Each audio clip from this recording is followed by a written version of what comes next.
Autoridades, senhoras e senhores, bom dia. Sejam todos bem-vindos. Em nome do excelentíssimo conselheiro Irã Coelho das Neves, presidente do Tribunal de Contas do Estado de Mato Grosso do Sul, recebemos todos para o lançamento do livro Os Tribunais de Contas e o Direito à Boa Administração Pública e a palestra O Futuro dos Tribunais de Contas no Estado Democrático e o Papel do Auditor de Controle Externo. Agradecemos e registramos a presença das autoridades que se identificaram a este cerimonial. José Aedo Camilo, Procurador-Geral do Ministério Público de Contas do Estado de Mato Grosso do Sul.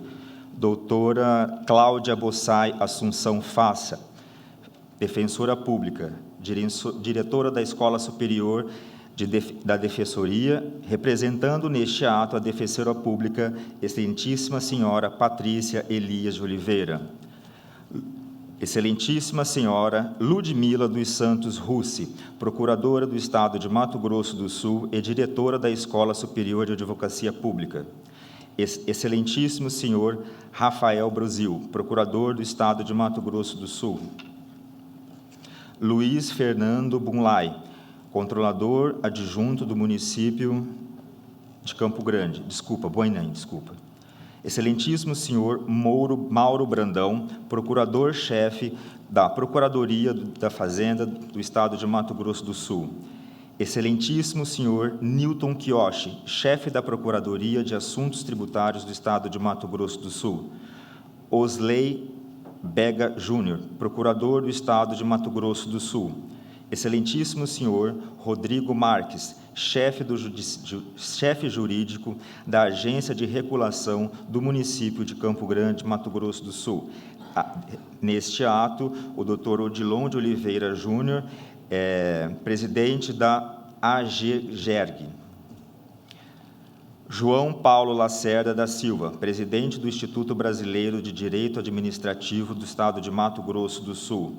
Senhor Elias Carlos Gomes, presidente da Comissão dos Advogados do MS, neste ato representando o excelentíssimo senhor Luiz Cláudio Pereira, presidente da OAB do Estado de Mato Grosso do Sul.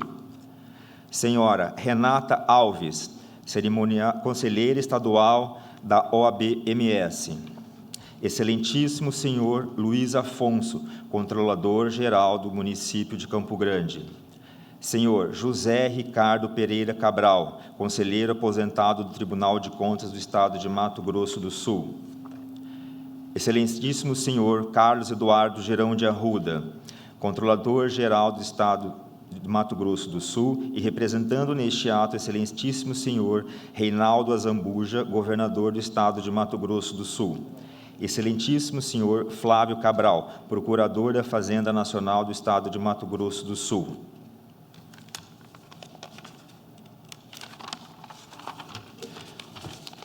Nesse momento, iremos apresentar um vídeo em homenagem aos auditores de controle externo. 365 dias em alerta. Assim é a rotina de um dos profissionais mais importantes para a sociedade e para o bom andamento da administração pública. Por isso, hoje, 27 de abril, é dia de reconhecer e aplaudir o trabalho do auditor de controle externo. Eu amo a carreira e poder contribuir para a sociedade com um olhar de auditoria, um olhar de fiscalização. É muito apaixonante, porque a gente consegue ver o resultado do nosso trabalho na prática. Tanto amor pela profissão tem uma justificativa. Os auditores de controle externo são os profissionais que estão na linha de frente do combate ao desperdício do dinheiro público. Dia após dia, eles trabalham para assegurar o bem-estar do cidadão, por meio da eficiência de políticas públicas fundamentais. O maior desafio da carreira de auditor de controle externo é se manter sempre atualizado com as normas, as boas práticas e com a legislação vigente. Toda essa dedicação tem um porquê. O resultado desse trabalho de análises e manifestações, combate a fraudes e desvios, garante benefícios diretos à população e gera impactos na melhoria da qualidade de vida de todos. Quando a gente termina um processo e a gente verifica ao final que foi gerada uma economia, e essa economia pode ser aplicada em uma outra aquisição, numa outra compra. É um hospital que passa a funcionar de forma melhor, uma escola que, após a nossa atuação, melhora a sua atuação, uma obra que termina logo após a atuação dos nossos auditores. É muito gratificante, muito apaixonante. Agir com independência e coragem é essencial para o combate à corrupção, ao desperdício e o cumprimento das leis. Mas o trabalho do auditor vai além.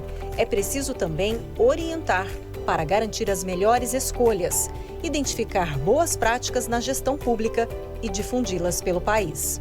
O auditor de controle externo ele é fundamental para a administração pública, no sentido de que a nossa atuação permite um aperfeiçoamento dos processos e da gestão pública como um todo. O auditor, ele é uma peça fundamental para que todo esse processo tenha o seu trâmite final, né? E como consequência, o bem público, que é a correta aplicação do dinheiro público. É por isso que hoje, 27 de abril e todos os outros dias do ano, o Tribunal de Contas de Mato Grosso do Sul reconhece e presta homenagem a esse profissional que faz toda a diferença por uma sociedade mais justa e transparente. TCE-MS – Gestão Descentralizada. Para dar as boas-vindas, convidamos a excelentíssima senhora Maitê Arévalo Nunes da Cunha, chefe de gabinete do excelentíssimo senhor conselheiro Irã Coelho das Neves e auditor estadual de controle externo do Tribunal de Contas do Estado de Mato Grosso do Sul.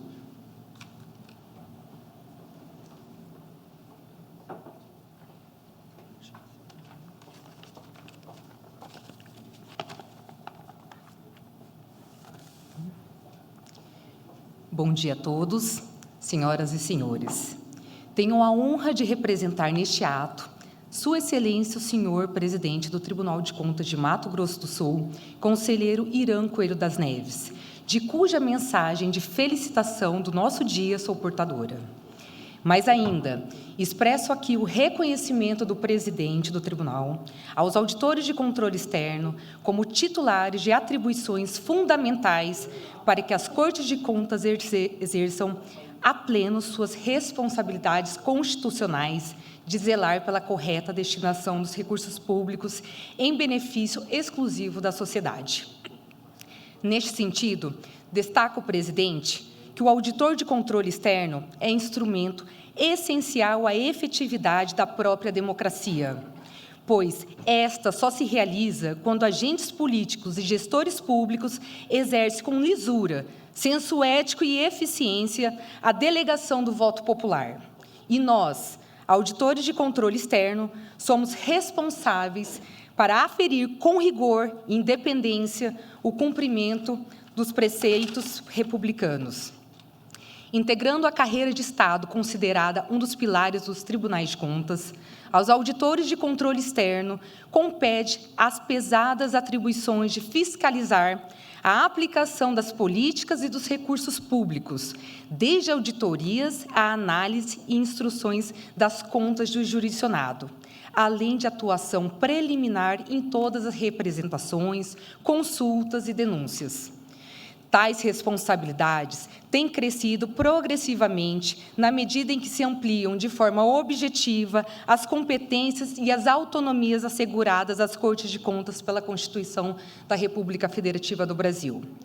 Por isso, o Dia Nacional do Auditor de Controle Externo tem um significado que transcende a merecida homenagem a todos nós, que escolhemos essa desafiadora carreira de Estado para reverenciar os que abraçam essa carreira, é reconhecer a sua importância na construção permanente do protagonismo dos tribunais de contas como instituição fundamental para a vida republicana e, portanto, para a plenitude da democracia. Faço meus os cumprimentos que trago do nosso presidente Irã Coelho das Neves ao ilustre conferencista, professor Luiz Henrique de Souza, que na certeza iluminará esse evento com luzes de seu conhecimento. Do mesmo modo, expresso nossa homenagem, nosso reconhecimento a colega e amiga Daphne Reichel Cabral, auditora de controle externo, pelo lançamento do seu livro Os Tribunais de Contas e o Direito à Boa Administração Pública. Sem dúvida, uma contribuição intelectual da maior relevância para a compreensão do controle externo como instrumento de boa governança e da construção de uma nova da cidadania. Desejo reafirmar a mensagem do presidente de respeito e do profundo reconhecimento aos auditores de controle externo, pela competência profissional, pela ética pessoal e pela notável dedicação com que contribuem para a grandeza do Tribunal de Contas de Mato Grosso do Sul como instituição a serviço do cidadão e da democracia. Tendo galgado todos os degraus de uma carreira meritória, desde o concurso público para técnico de inspeção e controle, em seguida, para perito de auditoria e controle e, por fim, auditor do Corpo Especial do Tribunal de Contas, o conselheiro Irã Coelho das Neves se diz honrado por representar todos os integrantes dessa carreira de Estado no Conselho Deliberativo da Corte de Contas que ora preside. Portanto, verbalizo aqui as suas congratulações a todos os colegas de carreira com viva o Dia Nacional do Auditor de Controle Externo. Muito obrigada a todos.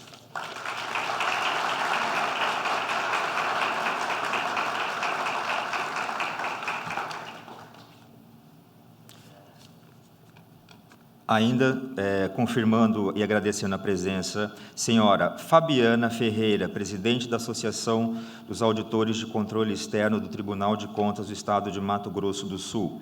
Senhora Ana Carolina Araújo Nardes, secretária de Estado de Administração e Desburocratização do Estado de Mato Grosso do Sul.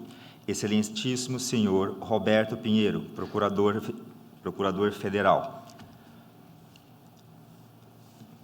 Para fazer parte e uso da palavra e lançamento do livro Os Tribunais de Contas e o Direito à Boa Administração Pública, convidamos a senhora Daphne Reichel Cabral, auditora estadual de controle externo e supervisora da Divisão de Fiscalização e Gestão da Saúde do Tribunal de Contas do Estado de Mato Grosso do Sul, mestre em Direito Fundamental pela Universidade Federal do Estado de Mato Grosso do Sul, especialista em Direito Tributário pelo IBET, especialista em Direito Administrativo pela PUC de São Paulo.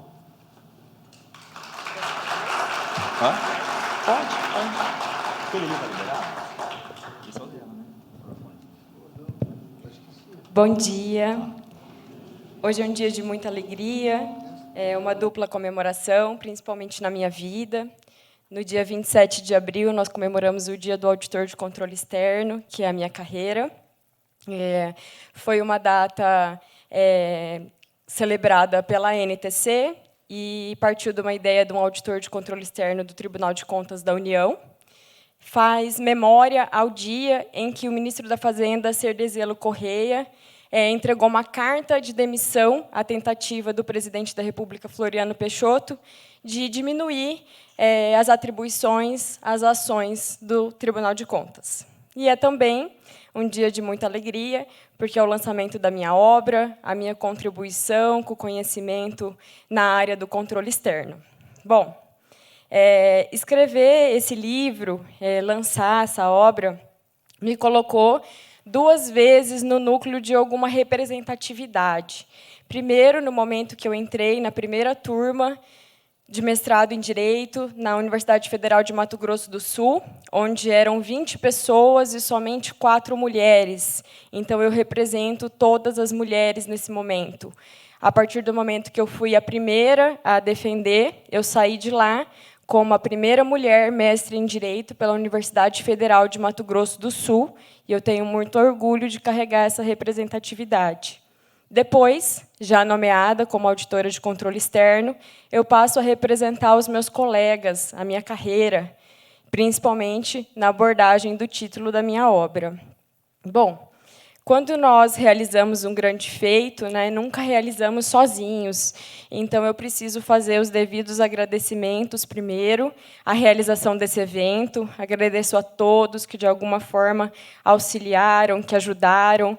Preciso nominar algumas pessoas, o Haroldo, a Giovana, o Carlos e a Larissa, que eu pude perceber mais próximo ali, que foram personagens atuantes, os setores, a presidência, a minha grande amiga e auditora Maitê, todos os setores envolvidos e todas as pessoas que trabalharam nas últimas semanas para a realização desse evento.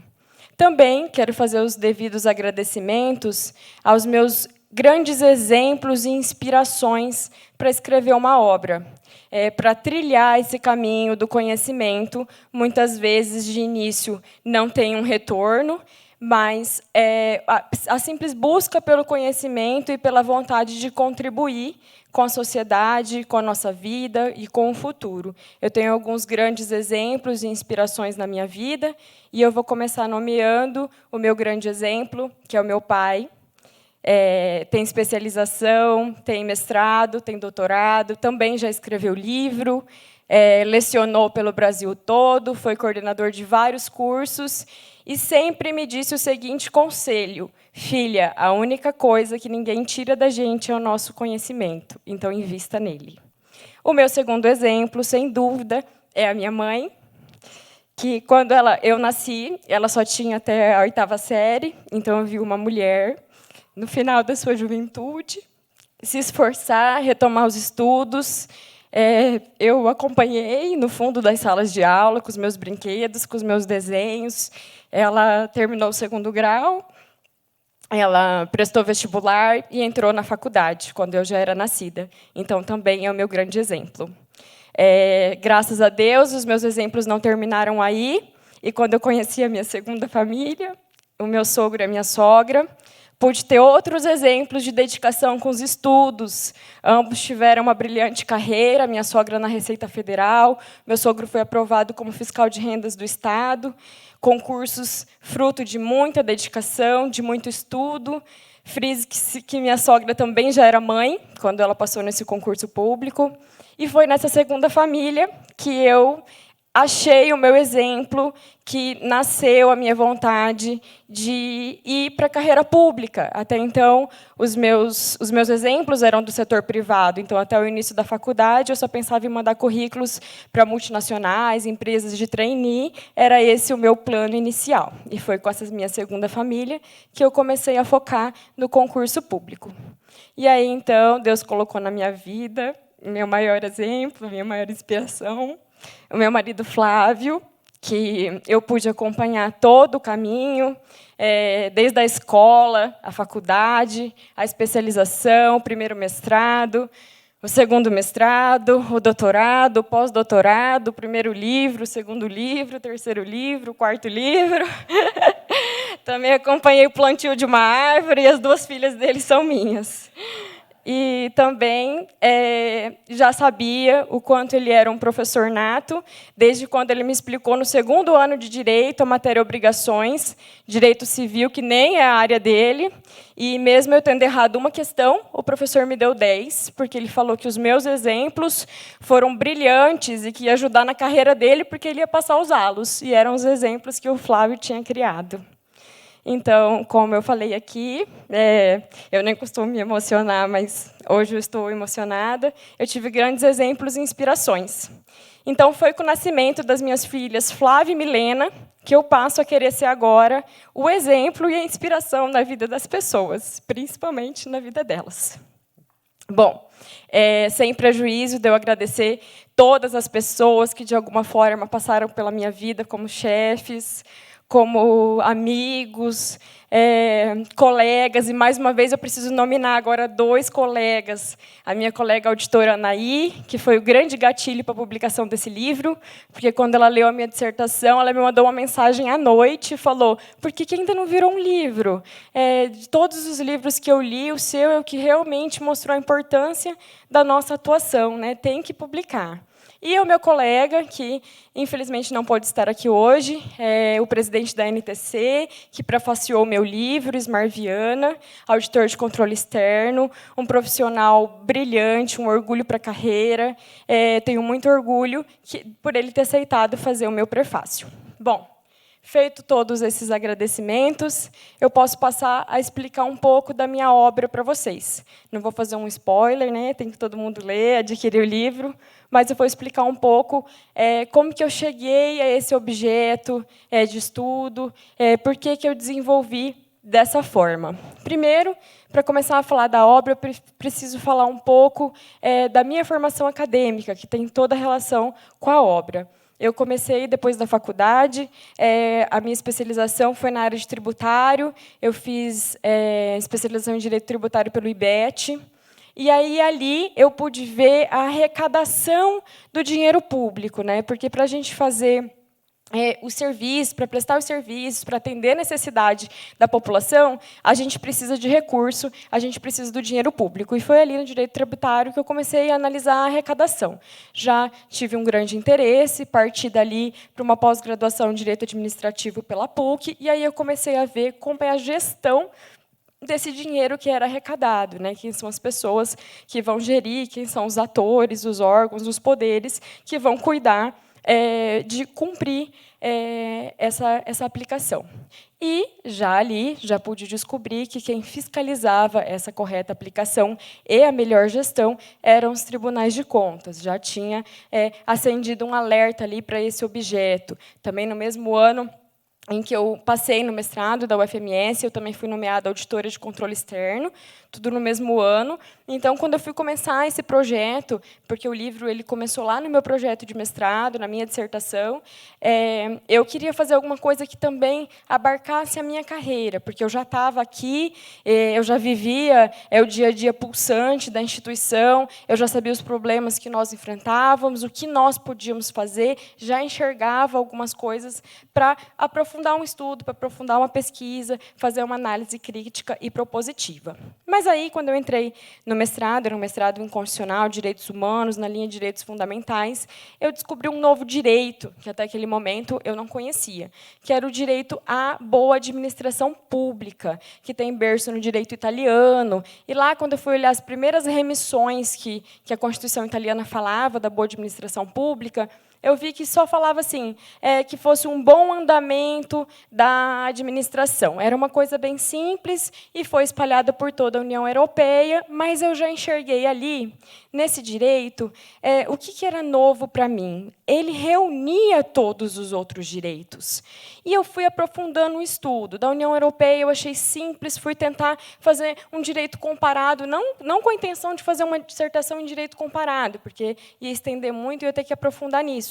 Mas ver no direito brasileiro. O que o direito brasileiro traria como uma boa administração pública? Por isso que eu começo meu livro ali, trazendo os princípios, porque, ao estudar, eu pensei, os princípios são os limitadores da atividade estatal. Então, com certeza, se o direito brasileiro pegasse como se fosse uma bacia escrito boa administração pública, o que o nosso direito brasileiro, o que a nossa Constituição colocaria dentro dessa bacia? Com certeza estariam os princípios. Então, eu faço uma análise dos princípios, não uma análise conceitual, porque a bibliografia sobre princípios ela é farta, né? Nós temos todo tipo de conceito, todo tipo. Eu não queria entrar nessa seara também, mas uma análise do princípio voltado para essa boa administração pública, para essa limitação do poder, da atividade estatal, dessa proteção do administrado. E aí eu analiso a legalidade no sentido de juridicidade, não só pela legalidade, uma constitucionalização do direito administrativo, analiso o Estado de Direito, analiso toda essa parte que os princípios abarcam. A publicidade, não no seu sentido formal, no seu sentido substancial, né? O real atendimento, e, com certeza, vou colocando aí, dentro desse conjunto, do que seria boa administração pública no nosso direito brasileiro. Muitos doutrinadores também já falavam disso, como sendo um plexo de direitos, um conjunto de direitos. Me deparo também com os direitos fundamentais, né, que são as escolhas de uma Constituição, de que é o direito que ela quer dar maior proteção, qual é o direito que ela escolheu como principal direito, e coloco ali também. Então, tenho ali a minha bacia da boa administração pública, com os princípios, com os direitos fundamentais. E, ao analisar os direitos fundamentais, eu paro para ver que o que nós consideramos direitos fundamentais? Temos duas vertentes.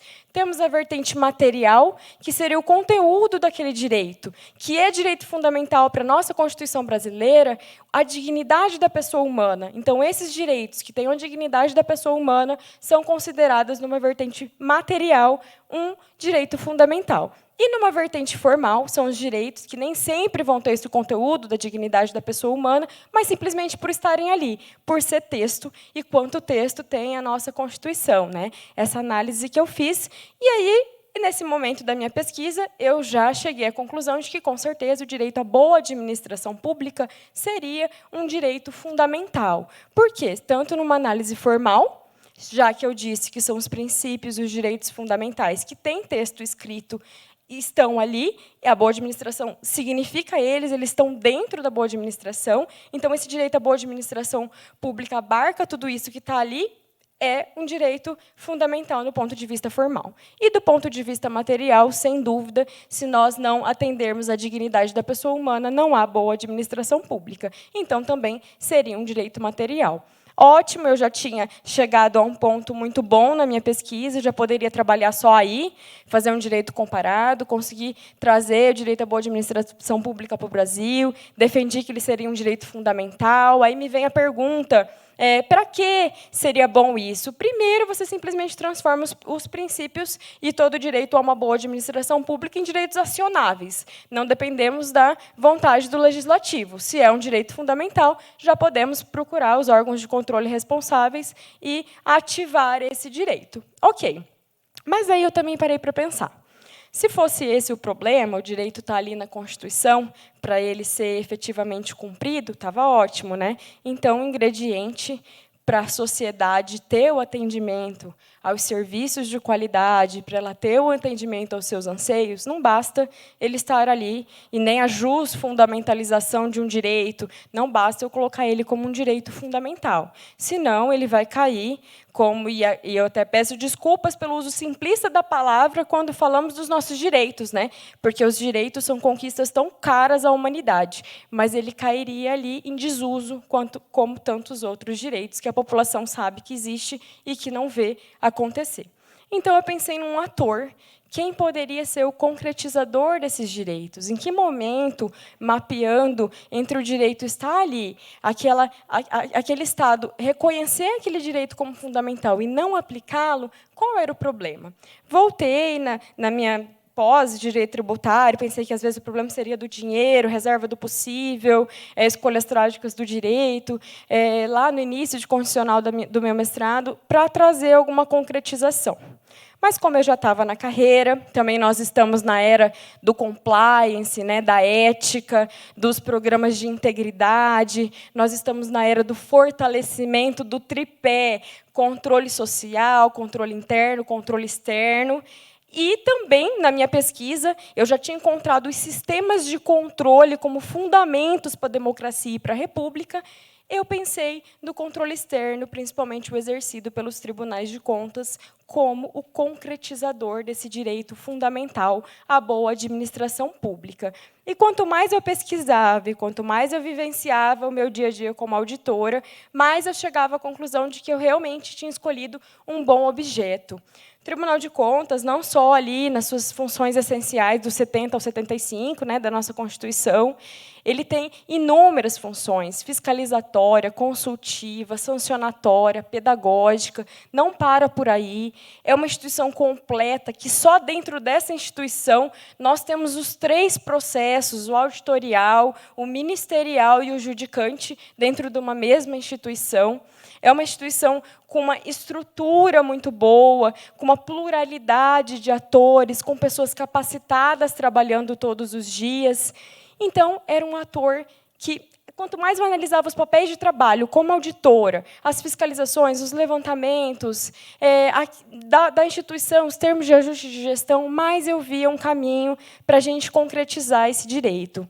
E aqui, nesse momento, eu não quero, claro, incentivar nenhum tipo de extrapolação aos limites constitucionais, não quero incentivar nenhum ativismo exacerbado das Cortes de Contas ou de qualquer outro órgão, mas a proatividade é você agir dentro das suas limitações, dentro do seu mandamento constitucional, com atenção, com eficiência, com tudo que a Constituição já coloca como um direito fundamental à boa administração pública.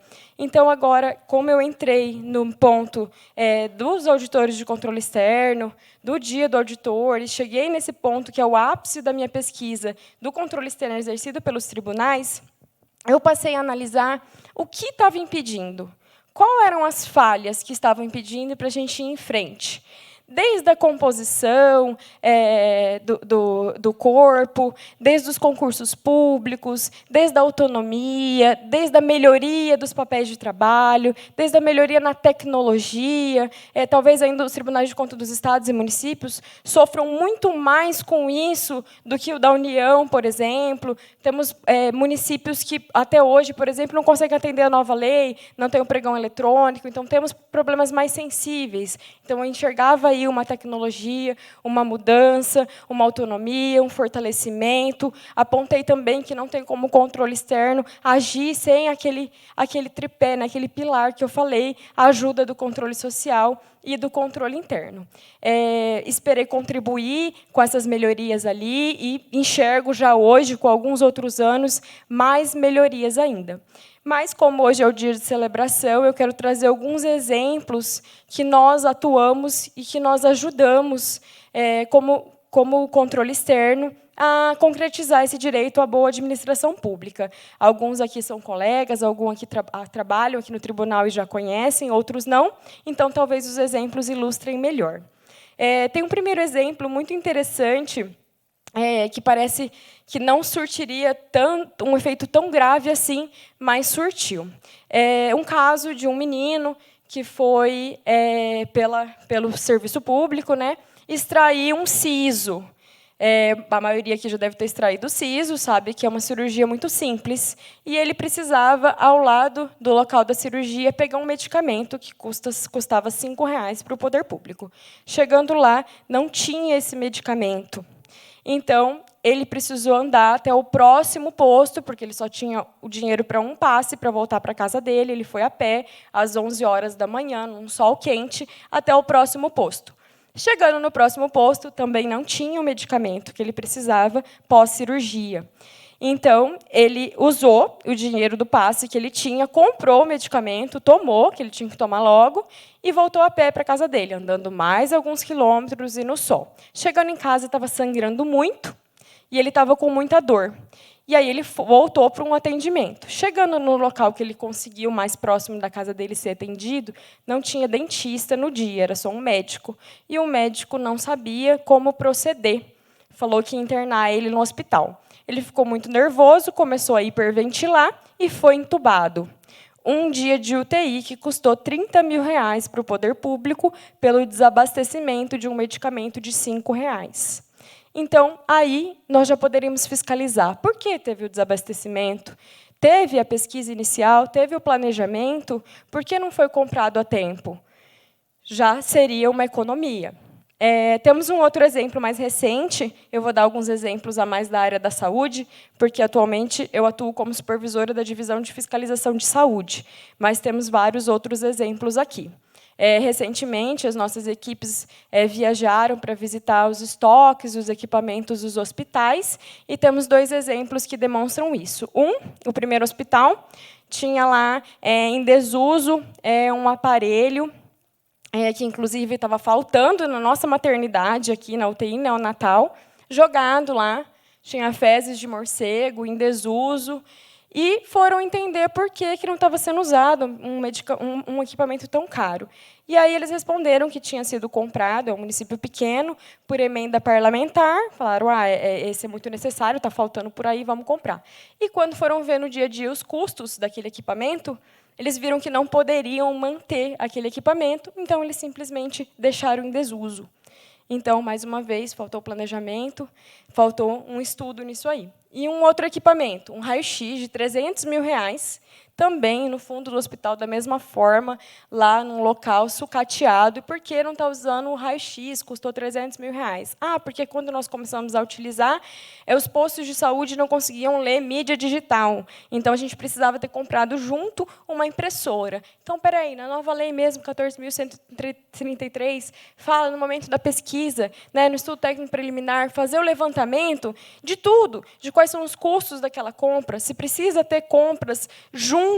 Por exemplo, esse raio-x não era para ter sido comprado sem impressora, ou então que utilizasse a mídia para esses postos de saúde. Então, esse foi um exemplo que nós tivemos ali.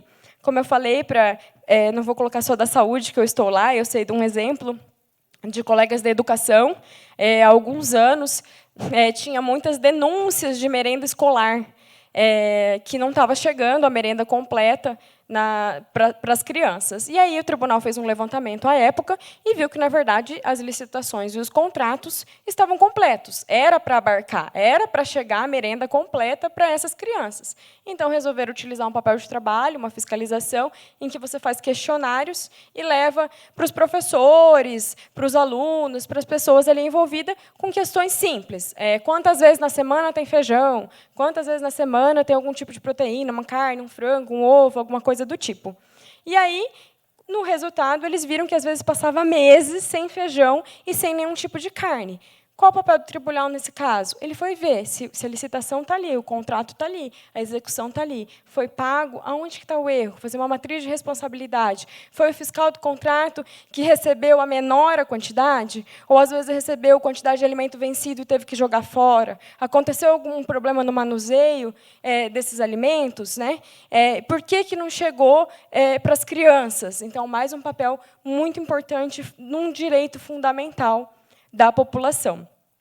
Como eu falei, das diversas atribuições do tribunal, nós lutamos muito para ser conhecidos também no papel pedagógico, né? Não só sancionatório, até porque, como eu falei, nós estamos na era do compliance, mas estamos também na era do diálogo, da cooperação. Atender a população é também ouvir o usuário, é ouvir aonde está o problema, onde eu preciso utilizar toda essa minha estrutura, todo esse dinheiro público empregado aqui para ajudar a população, né? Estamos nessa era, os movimentos legislativos mostram isso.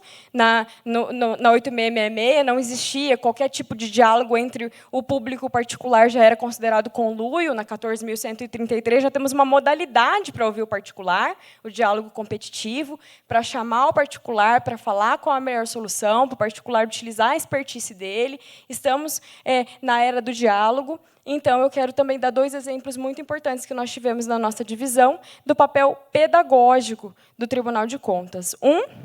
Foi que nós recebemos um ofício da Justiça Federal, que o juiz queria saber por que estava tendo demora no atendimento dos medicamentos judicializados. Então, a nossa equipe de fiscalização ela foi até a prefeitura e fez um mapeamento do momento que o juiz pedia, até todo esse caminho que passava, todo esse trâmite, para ir detectando as falhas nessa demora, em que momento que parava, que momento que demorava mais e o que podia ser melhorado. Utilizamos nesse momento para conhecer o objeto, para apresentar, para mapear, um papel de trabalho disponível para os auditores de controle externo, que se chama painel de referência. Fizemos painel de referência, chamamos todos os envolvidos, e nem é o objeto final do painel você dá sugestões e soluções. Mas as meninas apresentaram alguns, que eram só mulheres que estavam fazendo essa fiscalização, por isso as meninas. Elas apresentaram que deveria estava sendo manual e era para informatizar aquele processo. Eles acataram isso e já melhoraram. E outro ponto muito importante, mais uma vez, o planejamento. Era para eles verem, no ano anterior, os medicamentos mais judicializados e comprar por ata de registro de preço. E eles acataram também. Então, o painel de referência ajuda, porque o tribunal vai até lá, ele escuta, ele olha o problema, ele mapeia, ele chama os envolvidos, ele reúne, ele é esse conjunto, essa união, essa cooperação para chegar a um resultado. E um outro, que tem sido a menina dos olhos da nossa divisão, que nós trabalhamos muito, é na compra de medicamento, baixar esses preços dos medicamentos, que às vezes são muito altos. Nesse exemplo, nós temos diversos papéis do tribunal. Nós conseguimos fazer um curso EAD, nós conseguimos fazer uma cartilha passo a passo para a compra dos medicamentos, nós levamos até o Natijus, o Comitê do Judiciário para Assuntos da Saúde, o pedido de cooperação com os outros poderes para atuar, né, os promotores do interior, os outros órgãos atuar nisso também, e conseguimos reduzir. Um caso que nós acompanhamos, por exemplo, começou em 97 milhões e acabou sendo comprado por 41, 42 milhões no final. Então, teve uma economia aí gigantesca de milhões só em aplicar o passo a passo da nossa cartilha.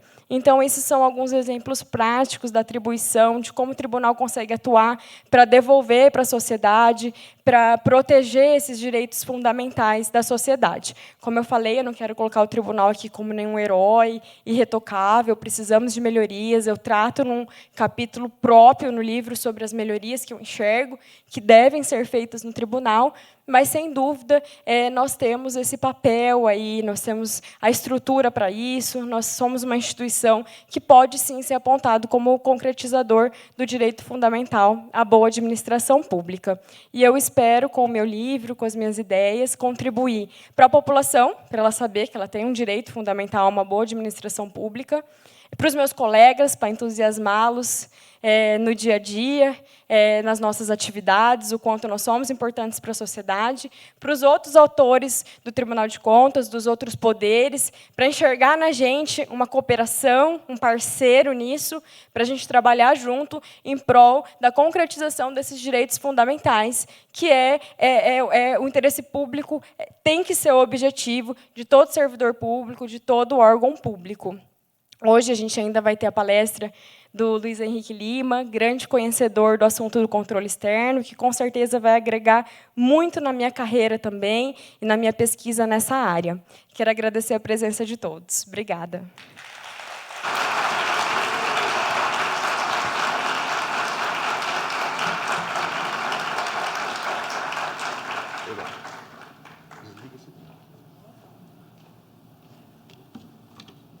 Nesse momento, daremos início à palestra com o tema O Tribunal, o futuro dos tribunais de contas no Estado democrático e o papel do auditor de controle externo. Para abordar o tema, convidamos o palestrante, doutor Luiz Henrique Lima, doutor em Planejamento Energético, mestre em Planejamento Energético pela UFRJ, especialistas em Finanças Corporativas, bacharel em Ciências Econômicas, autor do livro O Futuro do Tribunal de Contas no Estado Democrático e o papel do auditor de controle externo. Com vocês, por favor.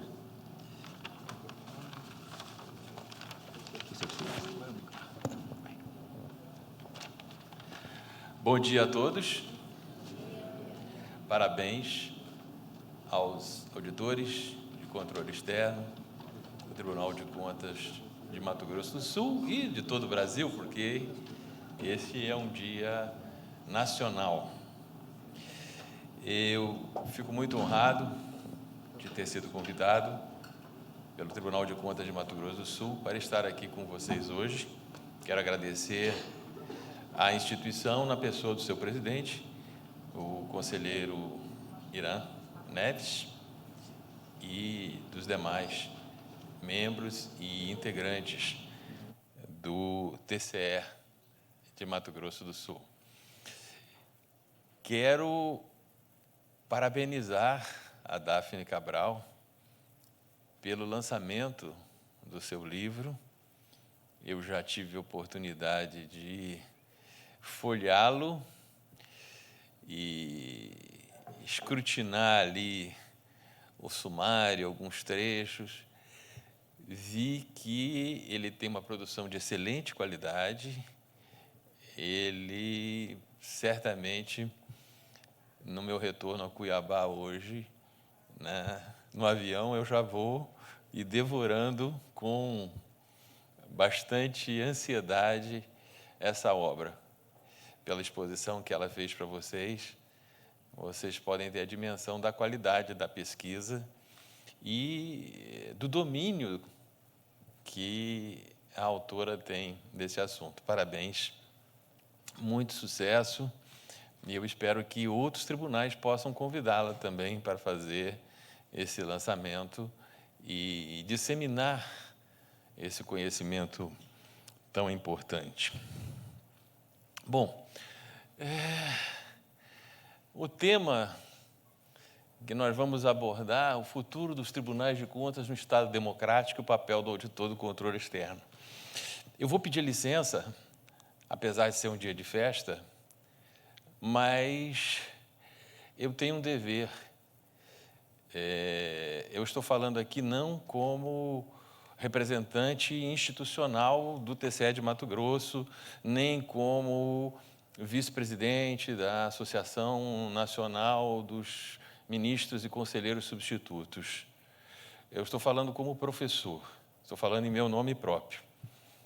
E, ao falar em meu nome próprio, como professor, eu tenho um dever de expressar algumas verdades inconvenientes. Lembram daquele filme que ganhou o Oscar, né? O Al Gore? Verdades inconvenientes.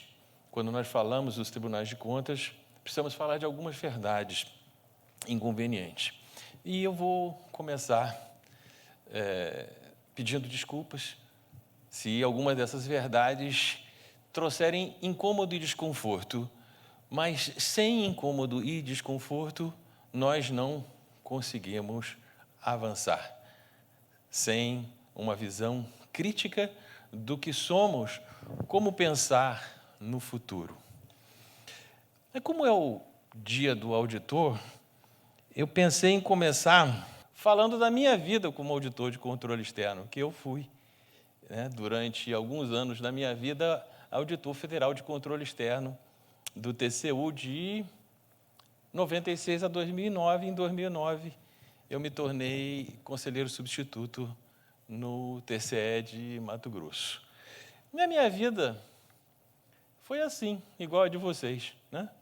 Fazendo auditorias, obras, palestras, cursos. E uma das primeiras coisas que eu aprendi foram as 4 mentiras de quase toda a auditoria. Vocês conhecem essas mentiras? Hein? No início da fiscalização, quando o auditado recebe a equipe, sejam bem-vindos, fiquem à vontade. Essa é a primeira mentira. E aí os auditores, só estamos aqui para ajudar. É a segunda mentira. No final da fiscalização, o auditado, voltem sempre, nós gostamos muito, a casa é de vocês. É a terceira mentira. E a quarta é a dos auditores. Não se preocupe com o nosso relatório, né? Então, toda auditoria tem sempre essas 4 mentiras. Eu falei que eu ia falar de verdades inconvenientes, mas estou começando falando das mentiras. Eu vou fazer essa reflexão sobre o futuro dos tribunais de contas a partir de algumas indagações. Aquelas indagações filosóficas, da filosofia. De onde viemos, o que somos, para onde vamos? Eu vou, ao longo da apresentação, fazer essas reflexões com vocês.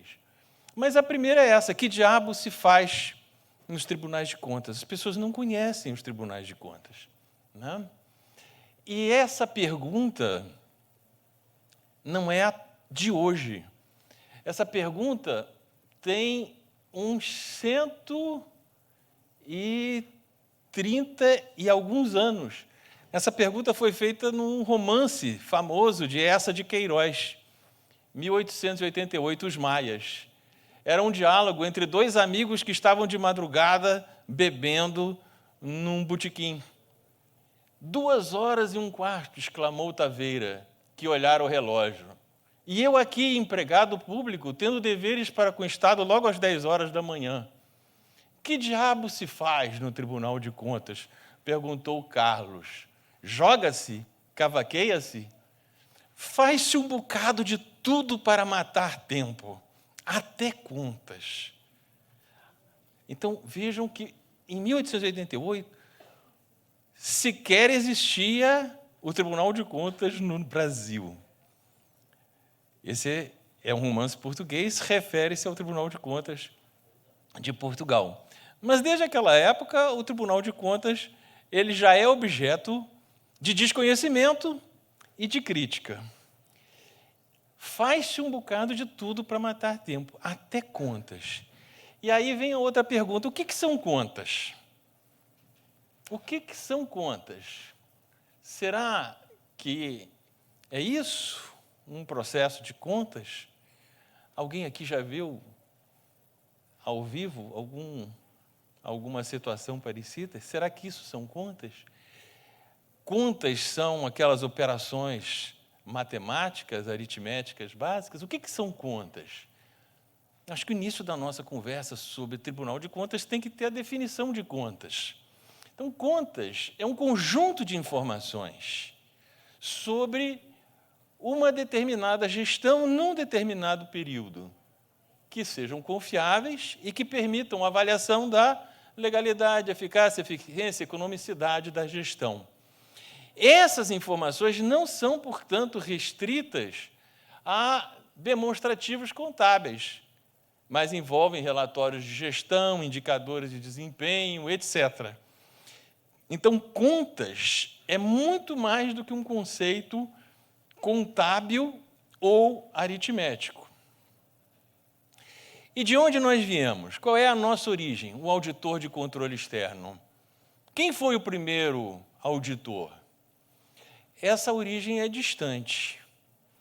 Eu fiz essa pesquisa e, por acaso, uma vez eu fui na Alemanha, visitei em Berlim esse museu, que é o Museu de Antiguidades Egípcias.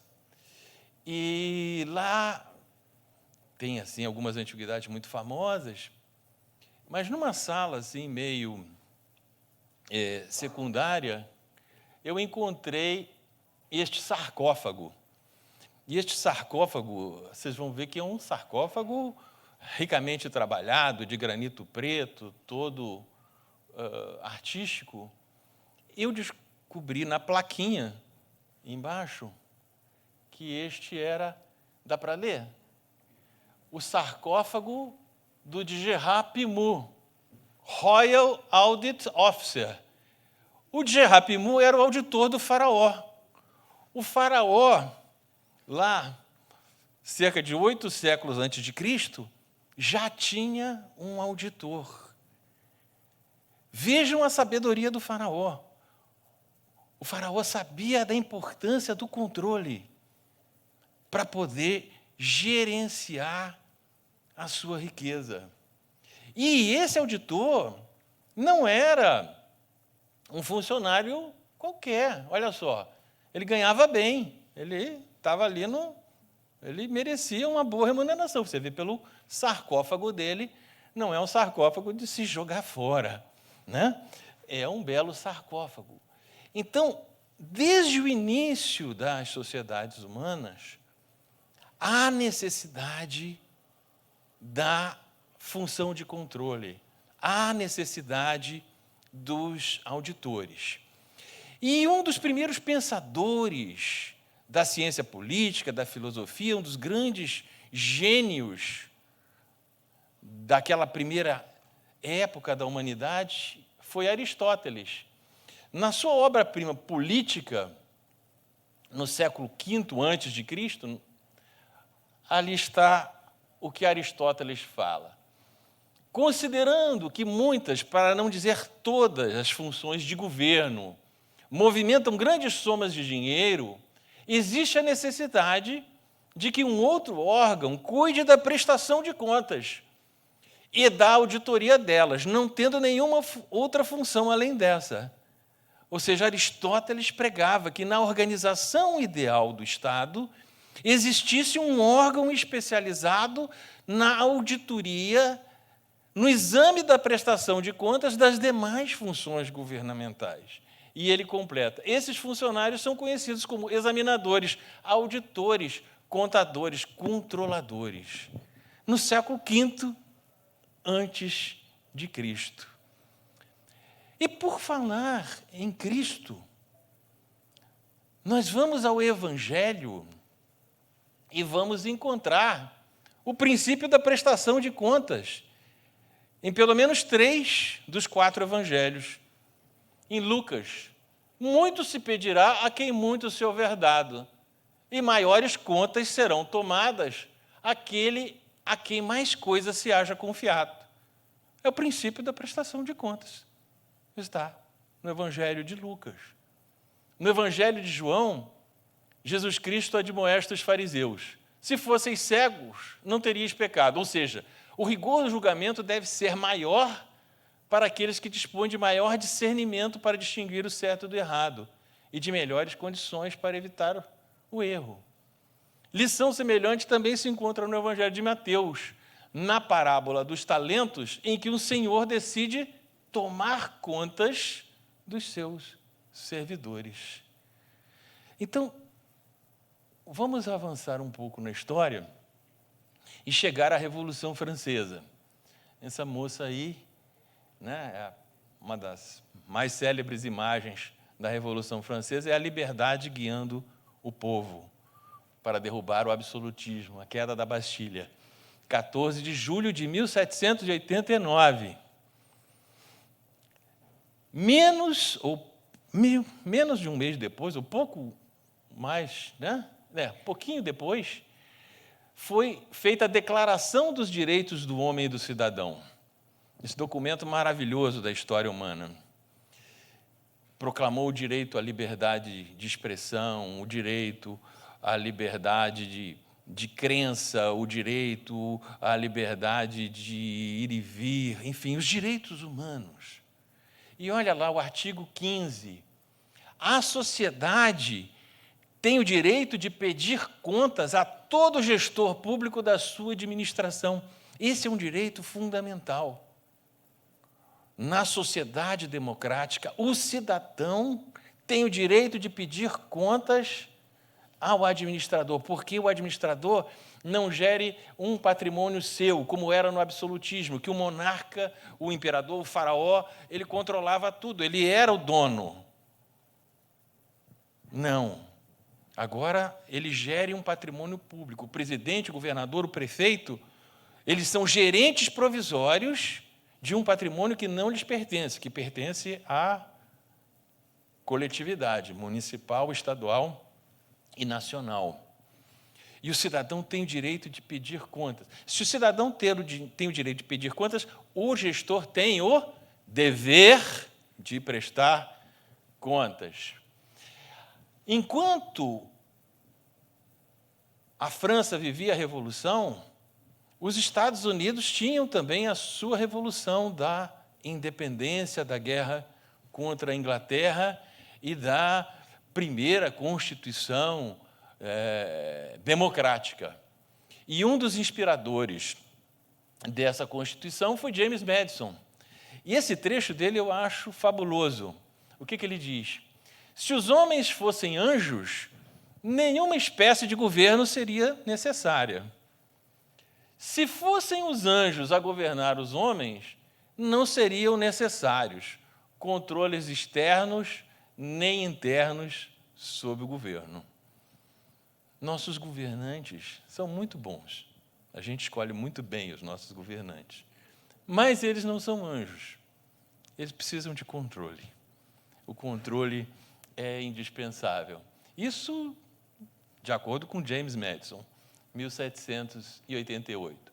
No Brasil, o controle externo surgiu com a República, por inspiração do nosso Rui Barbosa.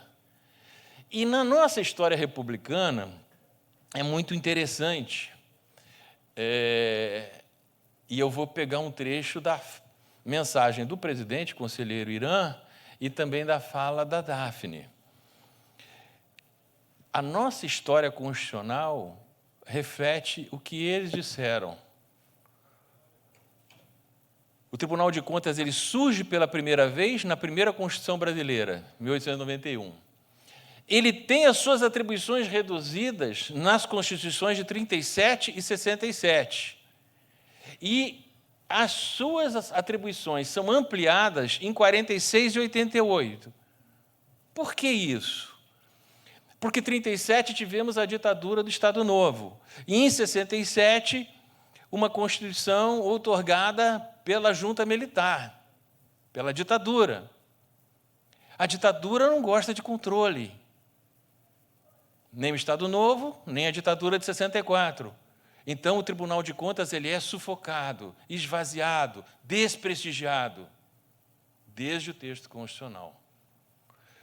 Nas constituições democráticas, 46, quando cai o Estado Novo, redemocratização do país, e depois 88, nossa Carta Cidadã, derrotada a ditadura, redemocratização constituinte democrática, 46 e 88, o Tribunal de Contas ele é valorizado, prestigiado, fortalecido. O controle externo é essencial à democracia. Não existe democracia sem controle. E a nossa história constitucional prova isso. Então, quem somos? O que somos está lá na Constituição. Fiscalização contábil, financeira, orçamentária, operacional e patrimonial da União, das entidades da administração, direta e indireta, quanto à legalidade, legitimidade e economicidade, será exercida pelo Congresso Nacional mediante controle externo. Então, nós temos 5 dimensões da fiscalização: contábil, orçamentária, financeira, patrimonial e operacional. Muito do que a Daphne apresentou como exemplo de resultados positivos do controle externo está aqui nessa última linha, na fiscalização operacional, que não existia nas constituições anteriores, surgiu apenas na Carta de 88. E além dessas 5 dimensões da fiscalização, nós vamos ter 3 critérios do controle externo: a legalidade, a legitimidade e a economicidade.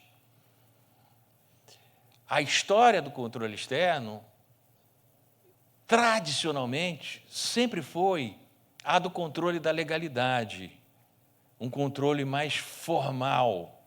Mas a Constituição nos determina trabalhar a dimensão da legitimidade e da economicidade. Elas não são sinônimas, elas não são a mesma coisa, são parecidas. Aqui eu tenho trigêmeas, a Maria, a Mariana e a Marina. Maria, Marina e Mariana. Legalidade, legitimidade e economicidade. Elas são parecidas, estão sempre juntas, quase sempre. Se vestem de forma parecida, mas tem cada uma a sua característica. Nós podemos ter atos de gestão que são legais, mas que são ilegítimos. Nós podemos ter atos de gestão que são legítimos, mas que são antieconômicos. E o Tribunal de Contas e o controle externo, ele tem o dever de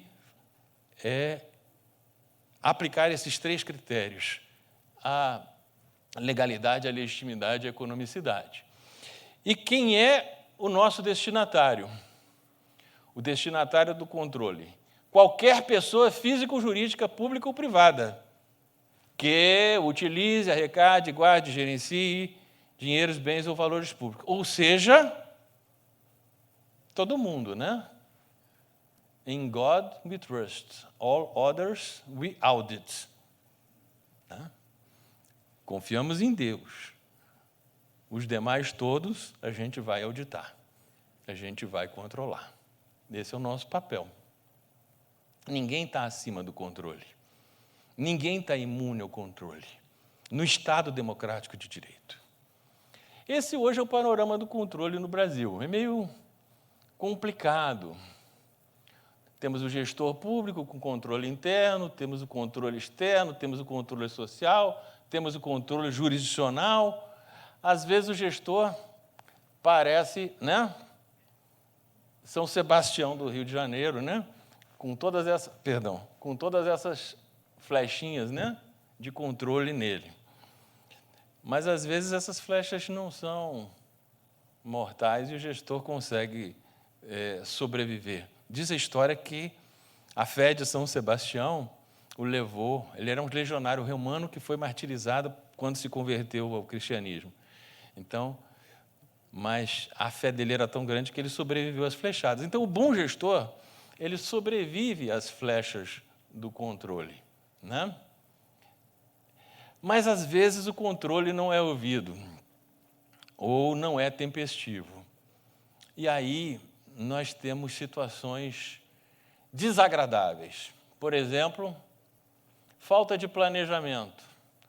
Qual é a utilidade dessa ponte? Maricá, Rio de Janeiro. Não?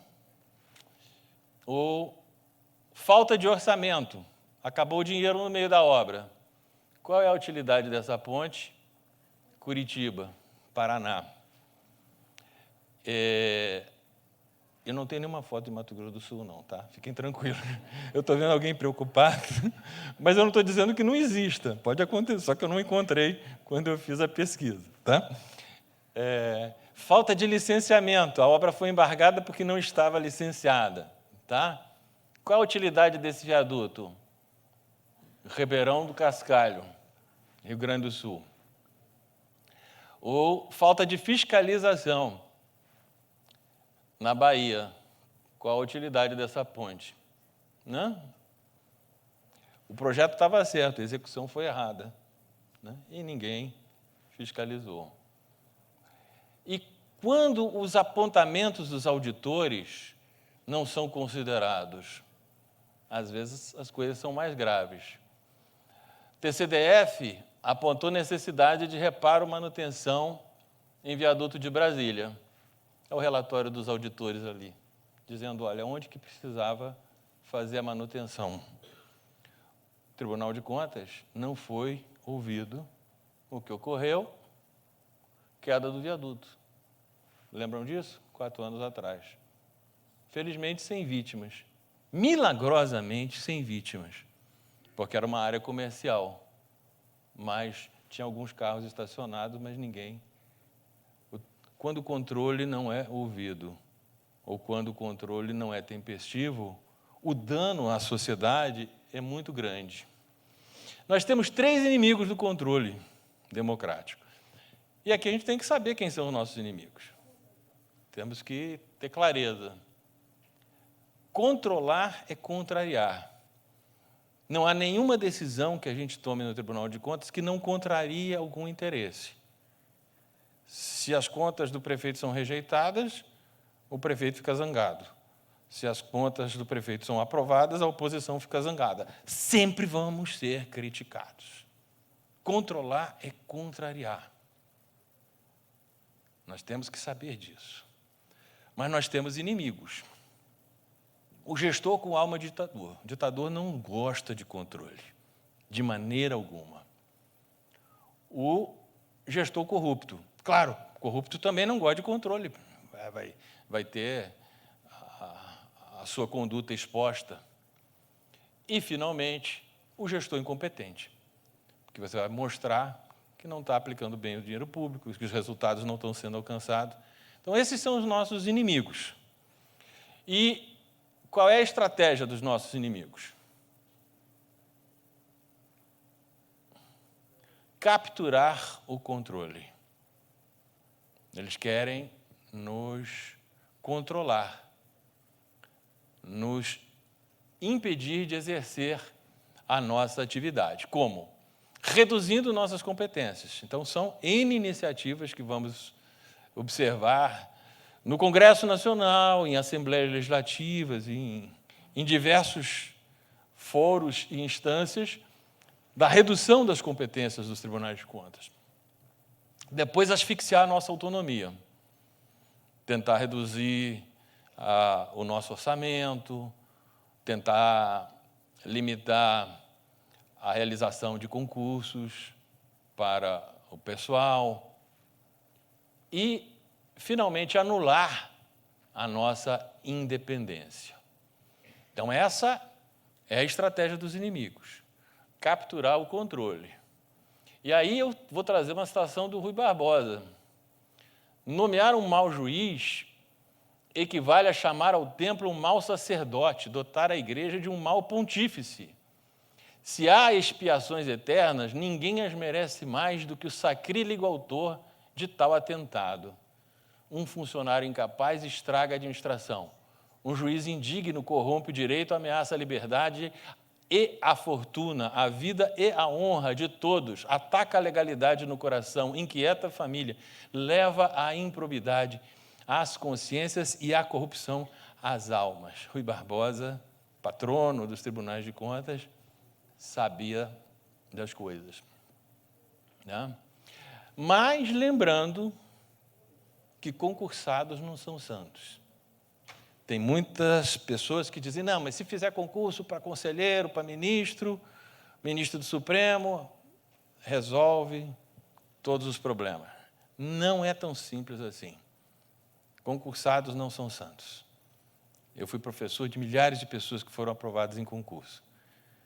E fiquei feliz com a aprovação deles.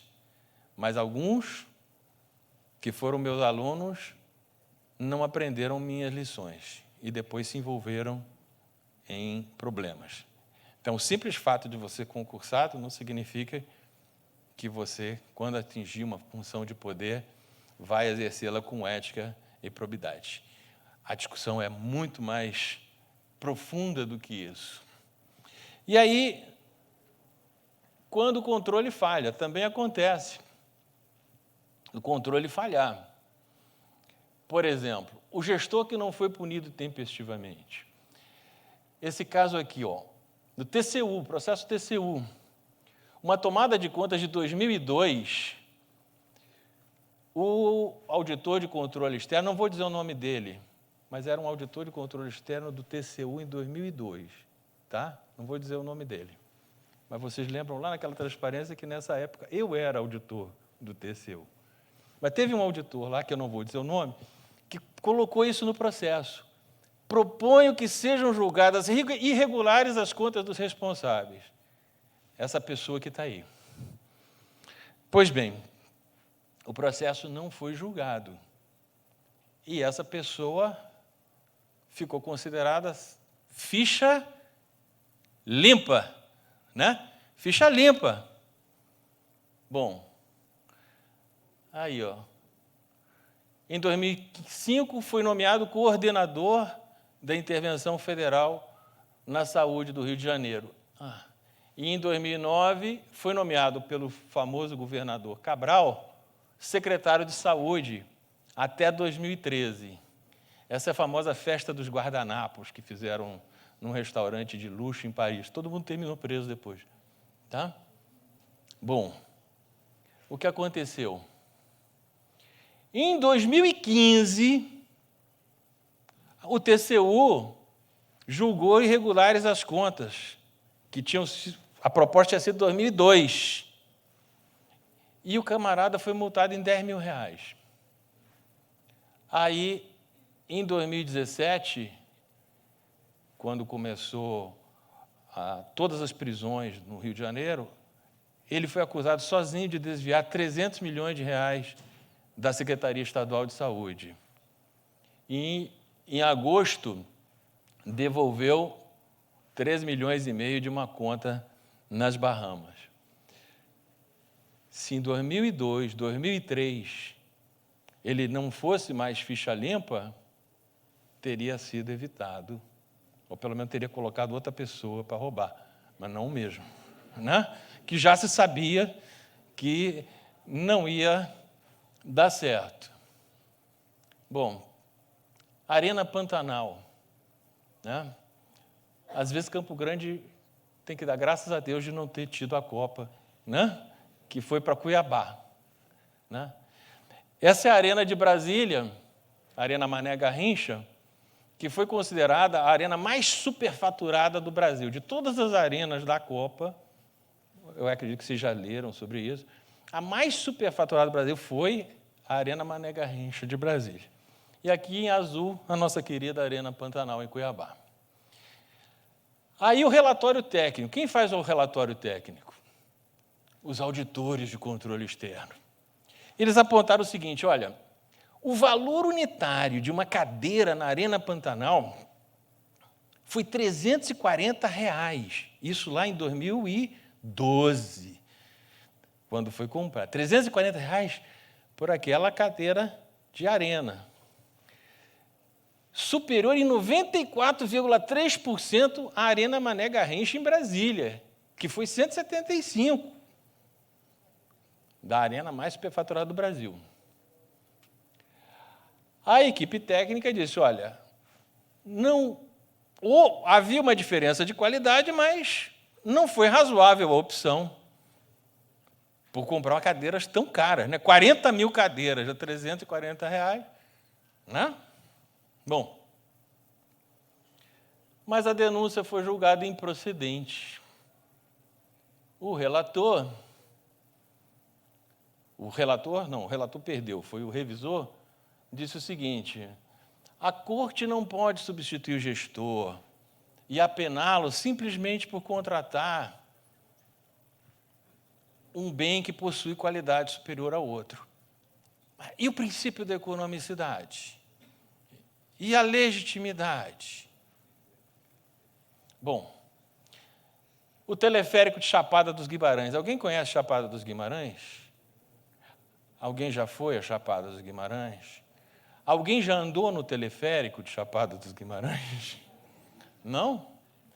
Esse é o projeto do teleférico. Essa é a realidade. Né? Chapada dos Guimarães não precisa de teleférico, é um lugar maravilhoso, um dos lugares mais lindos do mundo. Visitem a Chapada dos Guimarães. Eu amo a Chapada dos Guimarães, vou lá 2 vezes por mês, no mínimo. Tomar um banho de cachoeira, ver a paisagem, é maravilhoso. Visitem a Chapada, mesmo sem o teleférico pronto. Tá? O que aconteceu? Em 2015, o TCE condenou o ex-gestor à devolução de R$ 575 mil, relativos à compra das cabines. Comprou as cabines do teleférico. Né? Quando ele comprou, ele não sabia qual era o local, não tinha projeto básico, não tinha definição de estações, não tinha nada, mas ele comprou as cabines do teleférico e pagou 575 mil. O TCE foi lá e aplicou a multa, seguindo a proposta de quem? Do auditor de controle externo. Mas, em 2016, veio um recurso. E aí houve o argumento de que não houve dano ao erário, porque as cabines produzidas haviam sido incorporadas ao patrimônio do Estado. Então, se a cabine estava lá, num almoxarifado, né, enferrujando e apodrecendo, não há que se falar em dano ao erário. E multar o gestor seria uma injustiça, foi o argumento. Então, eu trago algumas situações para a gente entender para onde vamos, aonde nós queremos chegar. Antes de responder para onde vamos, temos que perguntar quem é o nosso patrão, para quem nós trabalhamos. E eu digo, nosso patrão é um só, no Executivo, no TCE, em todos os poderes e órgãos, é o povo, é a coletividade que nos remunera e a quem, em primeiro lugar, devemos lealdade. Lealdade que se traduz em trabalho dedicado, sério, independente, imparcial e voltado exclusivamente para o interesse público. Então, nós temos que trabalhar para o nosso patrão. Nosso patrão não é a Assembleia. Nosso patrão não é o governador. Nosso patrão é a coletividade, é o cidadão. Tá? E se pensarmos assim, o controle externo está em dívida. Quando a Constituição de 88 nos outorgou aquelas competências, e essa tese não é original minha, é do ministro Aires Brito, ela nos deu importantes responsabilidades e prerrogativas. Mas será que nós estamos cumprindo adequadamente aquilo que a sociedade brasileira de nós espera? eu penso que a gente ainda não chegou. A gente ainda tem um caminho para andar. Para saldar essa dívida, temos que ser mais efetivos, mais tempestivos, mais assertivos. E aí sim, para onde vamos? Tá? Nós passamos, o mundo, o Brasil, os tribunais de contas, por essa dramática experiência da pandemia. A pandemia trouxe impactos profundos na administração pública, na vida das pessoas, na administração pública, e nas atividades de fiscalização e judicantes. Nós nunca tínhamos realizado sessões pela internet, e passamos a produzir praticamente todo o nosso trabalho pela internet. A fiscalização mudou. Tivemos um processo de adaptação, tivemos um processo de evolução. Mas temos enormes desafios na interpretação e aplicação das normas do direito público de emergência. Nós tivemos toda uma legislação especial que envolveu emenda constitucional 106, envolveu lei complementar 173, envolveu legislação que abriu outras hipóteses de emergência, de licitação dispensada. Então, todo um direito público de emergência foi construído para enfrentar a pandemia na saúde pública. E os gestores passaram a enfrentar dificuldades também. Dificuldades que nós enfrentamos. Você, numa determinada semana, logo após o anúncio da pandemia, você ia numa farmácia em Cuiabá comprar álcool gel e você não encontrava. Você não encontrava. Quando chegou, o preço estava lá em cima. R$18, R$20 por um frasquinho de álcool gel. Quando você encontrava, você comprava por esse preço. Depois, todo mundo passou a fabricar álcool gel, o preço baixou para R$5, R$4. Mas na hora de julgar as contas do prefeito, ele comprou por 18, ele comprou por 20, ele comprou por 21. Você vai dizer que foi superfaturado? Que houve sobrepreço? Qual foi o momento da compra? São desafios que nós temos. A mesma coisa o respirador, a mesma coisa os EPIs. Dependendo do momento da compra, aquela oscilação de uma semana para outra variava 200%, 300%. É justo condenar um prefeito numa situação dessas? Ou é justo não condenar quando nós sabemos que houve gente sem nenhum caráter que se aproveitou da pandemia para fazer negócios escusos com dinheiro público? Como separar o joio do trigo em circunstâncias tão nebulosas, tão confusas? Esse é um enorme desafio, porque nós estamos começando a julgar agora as contas do ano passado, do ano anterior, no Brasil todo. E nós temos, hoje, crítica de todo lado à atuação dos tribunais de contas. Nós temos um grupo de advogados, principalmente São Paulo e Brasília, que desenvolveu a teoria do apagão da caneta, do direito administrativo do medo. Eles dizem assim, não, o controle é tão punitivo, é tão perseguidor, que ninguém mais quer tomar decisão. Então, isso é o apagão da caneta, isso é o direito administrativo do medo. Ninguém mais quer ser gestor. E aí, eles desenvolvem toda uma crítica que, em alguns aspectos, é válida à atuação do ativismo dos tribunais de contas. Criticam principalmente o TCU na área de infraestrutura e na área de regulação. Mas sobra para a gente dos tribunais estaduais também. De outro lado, você tem a crítica acadêmica. Você tem N trabalhos acadêmicos que questionam os tribunais, dizendo que os tribunais eles não são efetivos. Por exemplo, na fiscalização das obras da Copa do Mundo. E você tem questionamentos internos. Então, em muitos tribunais, você tem situações em que os diversos segmentos de atividade no tribunal estão em conflitos ou em tensão interna entre conselheiros, ou entre conselheiros e conselheiros substitutos, ou entre conselheiros e Ministério Público de Contas, ou entre auditores de controle externo e conselheiros substitutos, ou entre auditores de controle externo e conselheiro. Você tem muitas dessas situações gerando questionamentos. E eu volto a dizer, isso tudo não é invenção minha, nem ilação minha. Tem livros, como o da conselheira Doris Coutinho, do Tocantins, da conselheira Mariana Williman, do TCE do Rio de Janeiro. Tem livros em que essas autoras, que são conselheiras, que conhecem, refletem sobre essa situação e descrevem esses fatos.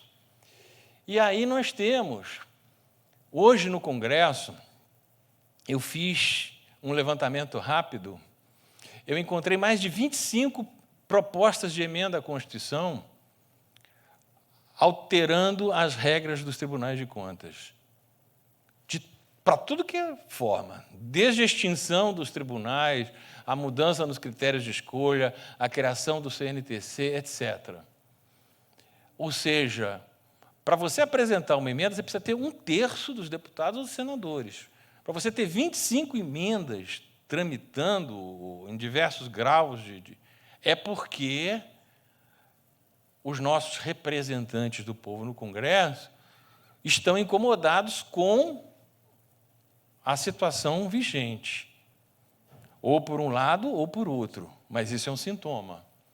Depois nós temos decisões do Supremo, decisões graves e, no meu ponto de vista, quem sou eu? Um simples professor? Totalmente equivocadas, como a decisão que nós comentávamos ali, conselheiro, sobre a questão das contas de gestão serem objeto de julgamento pela Câmara de Vereadores, que é o desconhecimento do inciso 2º do artigo 71.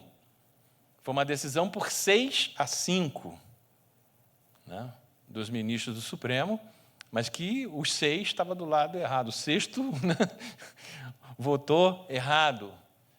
Mas tem outras preocupantes, como a questão da prescrição, no caso de dano ao erário. E na esfera estadual e distrital, também proposições legislativas a todo momento. A própria Tricom, que é a Associação dos Membros do Tribunal de Contas, ela tem feito diversas propostas de alteração das regras, porque ela percebe que esse modelo precisa evoluir. Então, eu fiz um estudo com cenários de um futuro possível. E esse estudo está num dos meus livros, exatamente sobre a pandemia. Eu não vou detalhá-los aqui, eu só vou dizer que eu vejo 3 cenários. A continuidade da situação atual, que vai levar a um lento definhamento, um enfraquecimento do prestígio do tribunal. O apocalipse, que é a proposta que alguns setores já defenderam e ainda defendem, de substituição do modelo Tribunais de Contas por um modelo de auditoria geral, que é o modelo que prevalece nos países de tradição anglo-saxã, que é Estados Unidos, Canadá, Reino Unido e África do Sul, entre outros, que é um modelo que funciona bem em determinadas condições, mas que eu, pessoalmente, entendo que não é o adequado para o Brasil. E o outro cenário que eu denominei Nova Gênese, para fazer oposição ao Apocalipse, né? Porque o Apocalipse é o último livro da Bíblia e a Gênese é o primeiro. Então, eu falei, não, vamos a Nova Gênese, que seria a reinvenção, a rearticulação dos tribunais de contas, atuando de forma muito estreita e muito comum com o controle interno e o controle social, lutando contra a captura, buscando qualidade no gasto público, investindo na capacitação e profissionalização dos servidores, atuando em rede cooperativa, buscando sinergia, aprimorando a comunicação com a sociedade. Opa, esse aí repetiu. Vamos lá. E aí algumas conclusões que são sempre provisórias, né?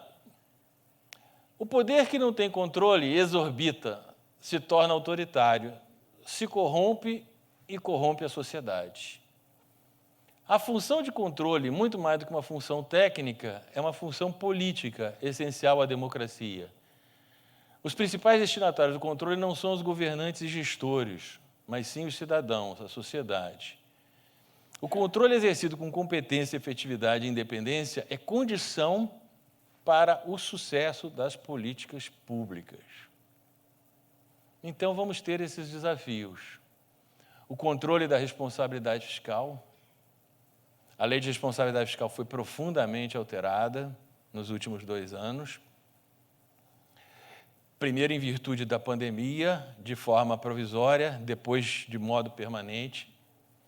O controle da sustentabilidade previdenciária, o tema dos regimes próprios de previdência social e a previdência complementar dos servidores estaduais e municipais é um tema fundamental. A fiscalização de obras, basta as fotos que eu mostrei para vocês. A fiscalização da tecnologia da informação. Hoje, a fraude num algoritmo da Receita ou do Detran, ela não faz barulho, não solta fumaça e ela pode desviar muito mais do que se imagina. A necessidade de uma lei nacional de processo de contas, é uma discussão que já tivemos aqui neste plenário há uns 10 anos atrás, e está cada vez mais urgente. A criação do Conselho Nacional dos Tribunais de Contas também é uma discussão fundamental. Precisamos melhorar a governança interna dos tribunais de contas. Os levantamentos que têm sido feitos, marcos de medição de desempenho dos tribunais de contas, mostram que há uma assimetria muito grande entre os tribunais. Alguns conseguem excelência em determinados quesitos, mas outros ficam bem atrás. Então, precisamos melhorar a governança interna, buscar a conquista de crescente apoio na sociedade. Nós trabalhamos pela sociedade, conquistamos bons resultados. A Daphne Cabral mostrou vários exemplos. Eu até complementei um pouco o que ela falou, porque ela mostrou exemplos positivos e eu mostrei alguns outros, nem tanto, né? Mas nós não temos apoio na sociedade, nós somos grandes desconhecidos. Que diabo se faz nos tribunais de contas? Algum de vocês já ouviu essa pergunta? O que você faz lá no Tribunal de Contas? Né? Temos que respeitar o modelo constitucional, ainda não é plenamente seguido em muitos tribunais. Mais desafios. Temos que dimensionar os impactos da nova lei de licitações na atuação dos tribunais de contas. Nós temos uma nova lei de licitações que já está em vigor há 1 ano e, na prática, está sendo muito pouco aplicada. O pessoal continua usando a 8666, não está se preparando para usar a 14133, que daqui a 1 ano vai ser compulsória para todas as situações. E os tribunais precisam atuar muito na orientação e na compreensão dessas novas normas. A nova compreensão da lei de responsabilidade fiscal. Nós estamos com um direito público em processo de grandes mutações nos últimos anos. Eu comentava ontem com um amigo que o cidadão que teve nota 10 em direito público 5 anos atrás e parou de estudar, parou de ler jornal, se for fazer a prova hoje, ele tira nota 3, porque mudou a lei da improbidade, mudou a LINDB, mudou a lei de responsabilidade fiscal, mudou a lei de licitações. Nós estamos vivendo grandes transformações no direito público. E o tribunal ele tem que acompanhar. Nós temos que trabalhar a avaliação de políticas públicas. Hoje isso é uma exigência da Constituição. E utilizar o potencial dos termos de alerta. A maioria dos tribunais só usa o termo de alerta para cobrar relatório de gestão fiscal, ou cobrar relatório resumido de execução orçamentária, ou alguma outra informação da LRF. Nós podemos usar os termos de alerta para muitas outras situações. Por exemplo, por que muitos municípios têm dinheiro em caixa da Lei Aldir Blanc e não utilizam nas atividades culturais? Ou acabam tendo que devolver esse dinheiro para a União, porque não foram capazes de utilizar os recursos da Lei Aldir Blanc. Lançar um termo de alerta sobre isso. Lançar um termo de alerta sobre a Previdência Complementar, sobre o marco do saneamento básico, sobre as regras do governo digital. Então, nós temos um potencial orientador para os gestores, o termo de alerta sobre o Fundeb, o novo Fundeb, a instalação dos conselhos, as novas regras de contabilidade do CIAFIC. Então, vamos usar esse potencial para realizar exatamente um controle mais tempestivo, mais orientativo, mais preventivo. E temos ainda, quando eu preparei a palestra inicial, eu tinha 140 slides. Eu falei, não, ninguém vai aguentar. Eu não sei como é que vocês estão aguentando até agora. Eu cortei para 70. Mas aí eu falei, bom, pelo menos vou botar mais algumas coisas para mostrar que a gente ainda pode discutir e aprofundar muito. Né? Por exemplo, os benefícios do controle. A gente não sabe contabilizar os benefícios do controle. As pessoas imaginam que o benefício do controle é o dinheiro das multas que a gente aplica quando elas são recolhidas. E, na verdade, não são. O benefício do controle é quando corrige o itinerário do ônibus escolar para diminuir o tempo de espera do aluno e economizar o combustível. Quando uma auditoria operacional vai lá e mostra que aqueles itinerários podem ser aprimorados. É quando consegue racionalizar a gestão do almoxarifado das farmácias dos municípios, para que você não tenha desabastecimento de certos medicamentos e outros que ficam vencidos porque foram comprados em quantidade excessiva ou com o prazo de validade próximo do vencimento. E assim por diante. Esses benefícios da nossa atuação a gente não consegue dimensionar. O custo do descontrole. A crítica que eu mais ouço, principalmente em alguns programas de rádio, aquelas rádios, né? Cadeia neles, etc., que o Tribunal de Contas custa caro, que só tem marajá, todo auditor é um marajá, que o orçamento do tribunal é um absurdo. E uma vez eu fui debater ao vivo com uma dessas pessoas e eu falei, você tem razão, o custo do controle é caro, mas o custo do descontrole é muito, muito, muito mais caro. O custo de você não ter controle é muito maior do que o custo de você ter o controle.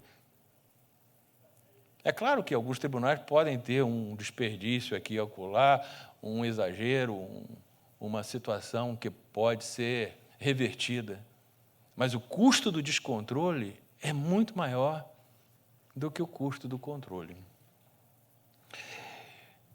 O não escopo do controle, aquilo que nós não devemos fazer. Pode ser que nós estejamos fazendo coisas que não são necessárias, que não são úteis, que não são produtivas e que estão consumindo nossas energias, nosso orçamento. As lacunas do controle, aquilo que nós deveríamos estar fazendo e não estamos, onde nós deveríamos estar atuando mais e melhor e ainda não conseguimos chegar. E os excessos do controle. Às vezes a gente pode estar errando por excesso. Temos que fazer as autocríticas. E aí essa pergunta, uma vez eu estava saindo de uma sala de aula em São Paulo, e quando eu fiz assim, tracei aquele panorama, aquelas coisas e tal, veio um aluno assim no final, me pegou já na calçada. Professor, me diz uma coisa, o Brasil tem jeito? Né? Aquela pergunta que estava entre a angústia e a esperança. O Brasil tem jeito? E a minha resposta, sim. Sim, o Brasil tem jeito. Mas para o Brasil tem jeito, nós temos que vencer os 7 nãos. Tem 7 nãos que colocam na nossa frente quando a gente começa a mudar, quando a gente começa a inovar, quando a gente começa a empreender. Você sempre vai ouvir os 7 nãos. Eu vou colocar esses nãos aqui, com certeza vocês já ouviram alguns dos 7, ou os 7, ou até mais do que na vida de vocês. 1, não é possível. Depois, você começa, vamos fazer fiscalização de TI? Não é possível. Depois, não vai dar certo. Depois, quando começa a fazer, é possível. Quando começa a dar certo, diz, não é suficiente, porque você só está fiscalizando 10 escolas e você tem 100 escolas. Você não vai conseguir fiscalizar toda, então não é suficiente. Depois não é o momento. Não vamos fazer isso agora. Vamos esperar passar a eleição, vamos esperar passar a Copa do Mundo, vamos esperar o próximo presidente do tribunal, vamos esperar o próximo concurso. Né? Sempre a gente vai, o momento nunca é agora. Depois, não é duradouro. Isso é fogo de palha. Você está fazendo essas mudanças aqui, mas daqui a pouco você vai aposentar ou vai vir um outro gerente e não vai durar, isso não vai durar. Depois, não é sincero. Você está fazendo isso não é porque você quer melhorar o Tribunal de Contas, é porque você quer se promover, você quer vender seu livro, você quer... Né? Você não está sendo sincero. Tem mais uma, né? 6. Não é para nós. Essa é a pior de todas. Essa ideia que você está tendo é muito boa, mas não é para o Brasil. Isso é bom lá para o Canadá, isso é bom lá para a Dinamarca. Não é para nós. É o complexo de vira-lata, né? Que Nelson Rodrigues falava. Isso aqui vai ser sempre um lugar atrasado, de ignorantes. Você quer implementar uma coisa boa? Não é para nós. Nós temos que vencer esses 7 nãos. Se a gente vencer esses 7 nãos, o Brasil tem jeito, o Brasil evolui. E aí? Qual é o papel dos auditores de controle externo nisso tudo? É a pergunta, né? Qual é o papel dos auditores de controle externo? Eu digo a vocês, é um papel fundamental. Vocês são o primeiro elo da cadeia processual do controle externo. Se vocês não atuarem bem, não adianta ter um ótimo Ministério Público de Contas. Se vocês não atuarem bem, não adianta ter um ótimo conselheiro substituto. Aliás, quero dar um abraço para minha querida amiga Patrícia, conselheira substituta aqui do Mato Grosso do Sul. Se vocês não atuarem bem, não adianta ter um excelente, maravilhoso colegiado de conselheiros julgando, se o processo não estiver bem instruído, se o relatório não tiver qualidade. Então, a principal condição para o futuro do Tribunal de Contas no Estado democrático ser um futuro melhor do que o que temos hoje é o trabalho dos auditores de controle externo. Então, o papel de vocês, na minha visão humilde, posso estar enganado, não estou querendo dar conselhos, não estou querendo, prescrever soluções. Não, apenas a minha opinião, como professor, como ex-auditor, como alguém que vive tribunais de contas, ensina tribunais de contas há 25 anos. Vocês têm que assegurar a independência. A atuação de vocês tem que ter independência. Assegurar imparcialidade. Independência é diferente de imparcialidade. Independência é atuar com independência em relação aos poderes. Imparcialidade é atuar com os mesmos critérios, os mesmos pesos, seja quais forem os nomes que estiverem ali na capa do processo. Vocês têm que assegurar a integridade. Essa palavra que todos nós precisamos valorizar. Vocês têm que assegurar a qualidade da informação do processo, a qualidade do relatório de auditoria. É fundamental. A tempestividade. O processo tem que andar. E a efetividade. Então, meus queridos colegas, se me permitem assim chamá-los, se vocês atuarem com esses eixos, vocês vão estar cumprindo um excelente papel como profissionais de uma carreira de Estado, mas como servidores públicos da democracia, do Estado Democrático de Direito. Vocês vão ser impulsionadores da reinvenção dos tribunais de contas. E aí eu vou chegando já no final com essa mensagem da Cora Coralina, minha favorita poetisa. Tenho mais esperanças nos meus passos do que tristeza nos meus ombros. Eu espero que vocês também tenham isso, mais esperança nos passos do que tristeza nos ombros. E agora, o merchandising, Tem algumas obras aí que a gente fez, tá? E eu agradeço a vocês pela oportunidade. Muito obrigado.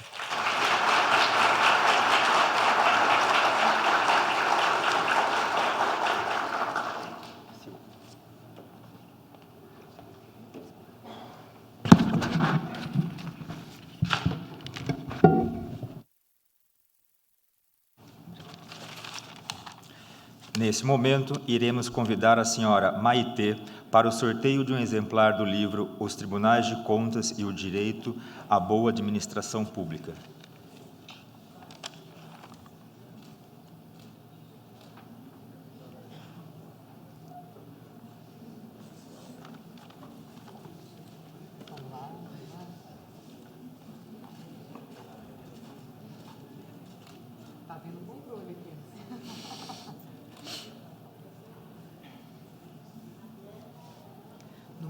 Número 13. Se encontra? Ah lá. Glaucia.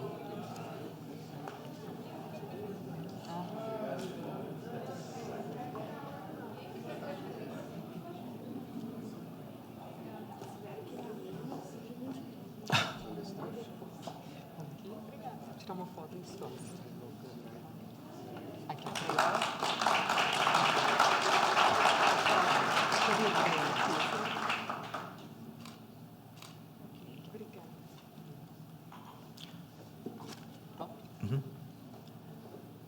Agora vamos convidar o Dr. Luiz Henrique para sortear um exemplar de sua autoria, livro Controle Externo e a Teoria da Jurisprudência para os Tribunais de Contas, 9ª edição.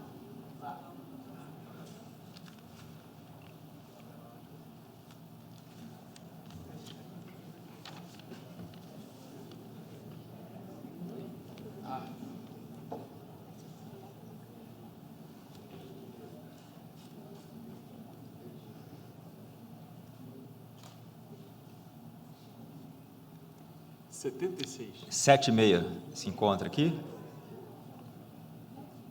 Não? Vamos outro, então.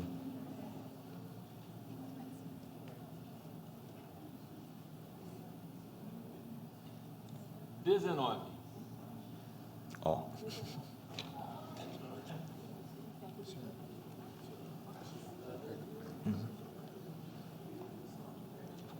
É a outra, né?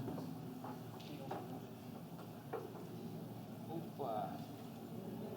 Tudo bem? Obrigado.